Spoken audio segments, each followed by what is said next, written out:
Hey everyone, so today's skin topic video is going to be all about the beneficial ingredient, aloe vera. You're probably familiar with this plant already. Before I really even bought skincare or hair care with this ingredient in it, I used to just make it myself from the plant that I had. This is actually from the plant, and you have to make sure to soak it. I tried to change the water at least twice, just because when you cut the plant at the end, there's going to be like this yellow sap almost that comes out of it. So you want to soak that overnight in water, and then after, sometimes if it's really dark, I like to change the water and then soak it for a few more hours until the water is clear. This is the one that I talked about last week, and it's an aloe vera gel from Nature's Republic. And this was in the video last week, and I told you how to use it, and it's really great aloe vera gel.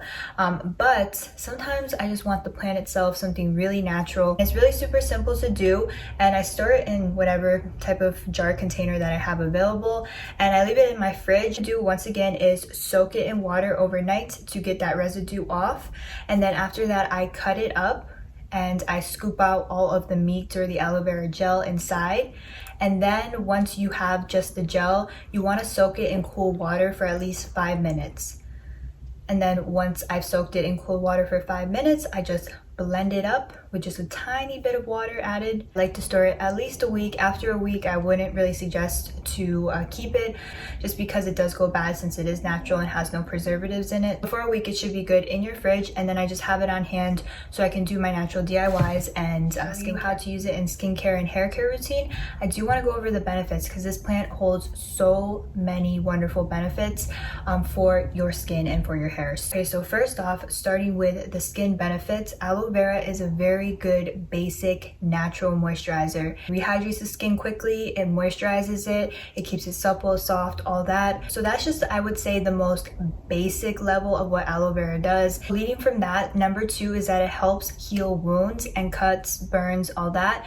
But it also helps heal inflamed acne, also acne scars, and eczema. It's really good for eczema prone skin. Now on my channel, I have mentioned before that I do have eczema prone skin, and it's just never know what I'm allergic to. So the other day I took a bath and I used this new bath salt, and it just, so I was already kind of feeling a little irritated around my face, and then some ingredient really made me break out right here in this general area, which is so sensitive near the eyes. So right now I have makeup on, but in the next clip you're going to be able to see that it's almost like a scab or a scar. This does happen. I like to go back to more of a basic skincare routine and really use the aloe vera as a treatment mask and put it as a spot treatment on the eczema that's healing overnight. It also helps to really calm down inflamed eczema. So if you do suffer from psoriasis, eczema, putting a light layer of the aloe vera gel just for maybe like 10-15 minutes to let it kind of calm down, and then wash it with cool water to help kind of settle it down and calm down angry skin. And for the third skincare benefit is that it's a non-toxic hyperpigmentation treatment, meaning that it will help brighten skin and lighten dark spots over time. So it's a really good mask to use, or just in general spot treatment to use overnight to lighten dark spots and overall brighten up your whole complexion. That is a natural, non-toxic way to just brighten your complexion and really help the health of your skin.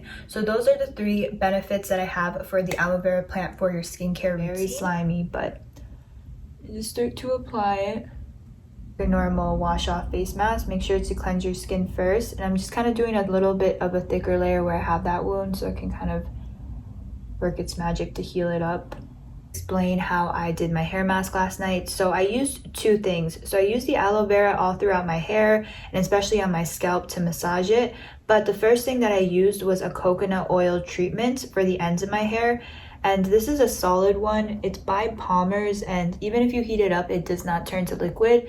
It just stays like a coconut type paste because it has other things in it. And then after I do that, I take the aloe vera and I put that all on the tops of my hair and then massage it into my scalp. This is really important because it's going to help with the dry scalp, dandruff. Really concentrate on massaging my scalp with the aloe vera and giving myself like a scalp massage with it. So I'm going to leave this on for about 10 minutes and then I'm going to rinse it off with cool water. Touch upon the treatment that I was using for the ends of the hair. So if you do have longer hair or you're trying to grow out your hair long and not cut it, it is important to use kind of more of an oil base at the bottom of your hair. Aloe vera will still condition the ends and make it a lot softer and shinier, but I find it's just you got to add a little bit more moisture to it. So it's super easy to apply to the hair and it's really good to use with different types of treatments if you want just something quick on the ends.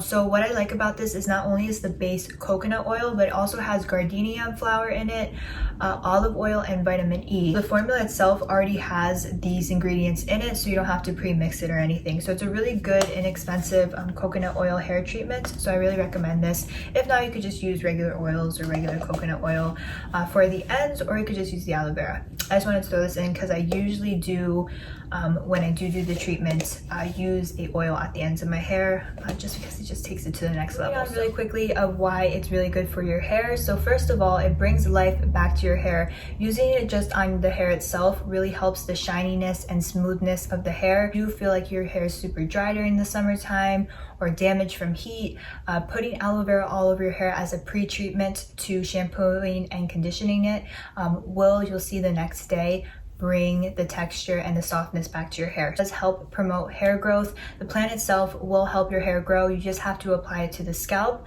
And so the third thing is, if you do apply it to the scalp, not only does it have nutrients to help the root of the hair grow, it's also going to help with dandruff and dry scalp. So I actually started to use the treatment aloe vera hair mask when I was really suffering from dry scalp, dandruff, to apply the aloe vera onto my scalp, and it just really took away my dandruff. And I would say since using this treatment, it hasn't really come back as bad as it was. Again, it's really moisturizing, it's anti-inflammatory, it reduces infection or any type of like skin condition you might have on the scalp. It's really going to help soothe that and heal that, and in turn reduces dandruff, dry scalp, itchiness, all that. As far as comparing it to the aloe vera gel that I was talking about last week, this is really good just as a basic moisturizer to wear outside if you're like going to be outdoors for a long time, sweating, all that. Just because this doesn't leave a sticky residue and it's just a really lightweight and soaks into the skin, doesn't leave anything behind.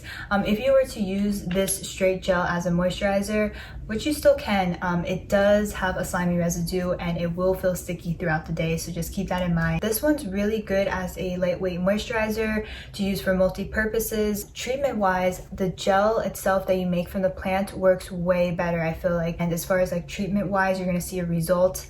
The aloe vera gel from the plant definitely works 10 times quicker and 10 times everything that I wanted to mention for this skin topics video on the ingredient aloe vera. I hope that you guys found this helpful. Again, I've been using this for years. I first started using it on my scalp and my hair, and I just saw how amazing it was, and then from there I started to incorporate it in my skincare routines, and it just, since then, never looked back. So when people be like, oh, aloe, put aloe on it, they ain't lying, because this is really, really good for your skin and for your hair. And I like to drink it too. The aloe drinks, I feel like when I have a headache and I drink aloe water, like the drinks that they sell, my headache goes away. It's like this miracle plant. So in the comments down below, let me know what you think, guys. And don't forget to subscribe for more skincare videos, and I will see you in my next one. Bye.